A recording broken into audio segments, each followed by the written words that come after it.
Hello friends, आज हम बात करेंगे हल्दी के ब्लड थिनिंग या खून पतला करने वाले इफेक्ट के बारे में।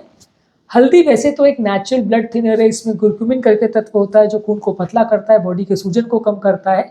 लेकिन खून पतला करने के हिसाब से ये कितना इफेक्टिव है, कितना अच्छा है, क्या हर व्यक्ति जिसको खून पतला करने की आवश्यकता है उसे इसको लेना चाहिए, क्या हर व्यक्ति जिसे हार्ट अटैक आया उसको ज़्यादा हल्दी खानी चाहिए, क्या इसके इश्यूज हैं, क्या इसके फायदे हैं, क्या इसके नुकसान हैं, आज इसको डिस्कस करेंगे। टॉपिक पर जाने से पहले जो लोग हमारे चैनल पर नए हैं उन्हें वेलकम करूंगा और उन्हें और हमारे रेगुलर व्यूज को रिक्वेस्ट करूंगा कि वीडियोस को लाइक करें, फॉलो करें, इनको कमेंट करें और पॉसिबल तो शेयर भी करें। हल्दी में usually natural anti inflammatory properties और खून पतला करने वाले तत्व होते हैं। इसमें जो कुर्क्यूमिन करके तत्व है वो खून को पतला करता है, जिससे कि ब्लड के क्लॉट होने का चांस कंपेरेटिवली कम हो जाता है। प्लेटलेट्स के आपस में चिपकने का चांस कम हो जाता है।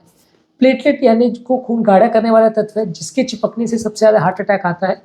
उसको पतला ही करके या उसको चिपकना रोकने से ही सबसे ज़्यादा हार्ट अटैक को रोका जाता है।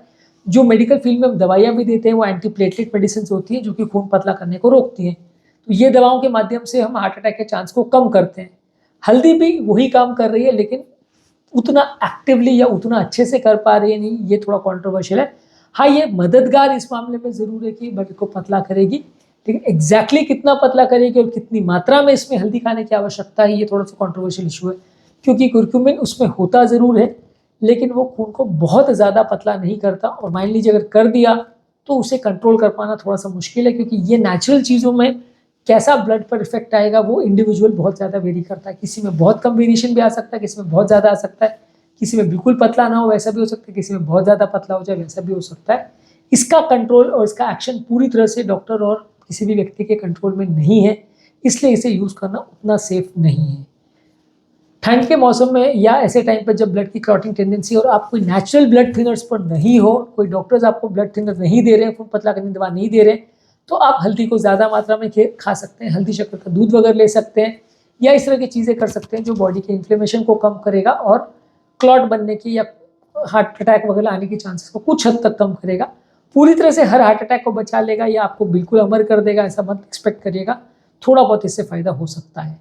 इसके अलावा इसमें एंटी इन्फ्लेमेटरी प्रॉपर्टीज़ होती है और सूजन को ये कम करता है। अलग अलग तरह के आर्थराइटिस और सूजन संबंधित बीमारियों में इसका उपयोग किया जाता है। कई बार अगर बॉडी में बहुत ज़्यादा अगर इन्फ्लेमेशन या सूजन हो जाती है तो हार्ट अटैक लकवों का चांस भी बढ़ जाता है। काफ़ी स्टडीज़ ने शो किया है कि बॉडी का इन्फ्लेमेशन बढ़ने से ये सब प्रॉब्लम्स का चांस बढ़ जाता है। बॉडी का HSCRP जो कि इन्फ्लेमेटरी मार्कर है, जब वो ज़्यादा होता है तो माना जाता है कि उससे हार्ट अटैक लकवों का चांस, मेटाबॉलिक प्रॉब्लम्स का चांस ज़्यादा होता है। तो हल्दी इस इन्फ्लेमेशन को इनडायरेक्टली कम करता है, जिसकी वजह से आपको हार्ट अटैक लगने का चांस इनडायरेक्टली कम होगा मिलेगा। इसके अलावा ये मेडिसिन के साथ जब आप लेते हैं तो थोड़ा ध्यान रखने की आवश्यकता है।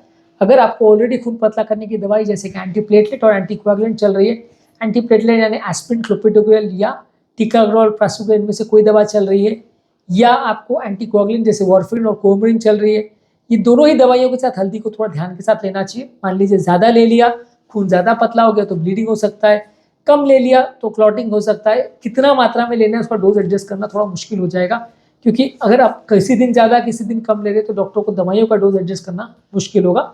ज़्यादातर ऐसे लोग जो ब्लड थिनर्स पे ऑलरेडी हैं उनको रिक्वेस्ट किया जाता है कि वो अगर इसको ले रहे हैं तो बहुत ज़्यादा या बहुत कम नहीं ले, एक बैलेंस मेंटेन करके रखें, सीमित मात्रा में ले।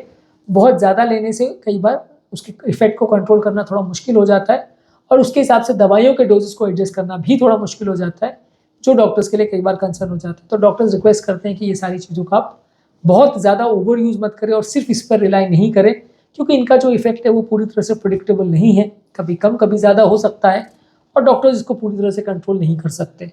मान लीजिए कोई डॉक्टर आपको कोई दवा 50 मिलीग्राम या 100 मिलीग्राम दे रहा है, तो उससे उम्मीद ये होती है कि 50 मतलब 50 ही असर करेगी, 100 मतलब 100 ही असर करेगी, 100 का 200 या 50 नहीं हो जाएगा। तो ये सब नेचुरल चीज़ों में क्या है कि एग्जैक्टली वो कितना पतला करेगी उसे प्रेडिक्ट कर पाना इम्पॉसिबल है। कभी कभी वो ज़्यादा कर सकती है, कभी कम कर सकती है। जिस तरह हर नेचुरल फल और सब्जियों में टेस्ट कई बार बिल्कुल अलग होता है। अलग अलग जगह से लाए हुए आम है, या अलग अलग जगह के एप्पल है, या अलग अलग जगह के केले हैं, उनका टेस्ट भी बिल्कुल फ़र्क होता है और उनकी नेचुरल प्रॉपर्टीज़ भी अलग अलग होती है। तो उसी तरह से नेचुरल केमिकल्स भी उसमें कितनी कॉन्सेंट्रेशन में वो फ़र्क होगा।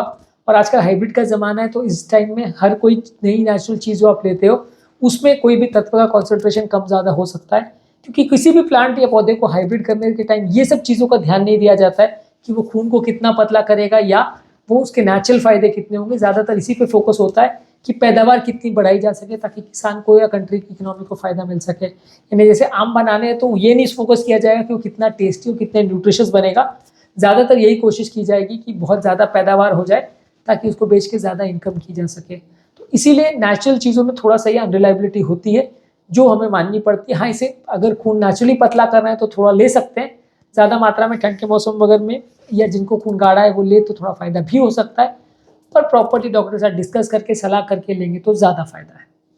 तो आज के टॉपिक में हल्दी के बारे में बात करी और एक नेचुरल ब्लड थिनर के हिसाब से ये कितना फ़ायदा कितना नुकसान करता है, हर व्यक्ति को इसे लेना चाहिए या नहीं लेना चाहिए, इस बारे में हमने बात करी।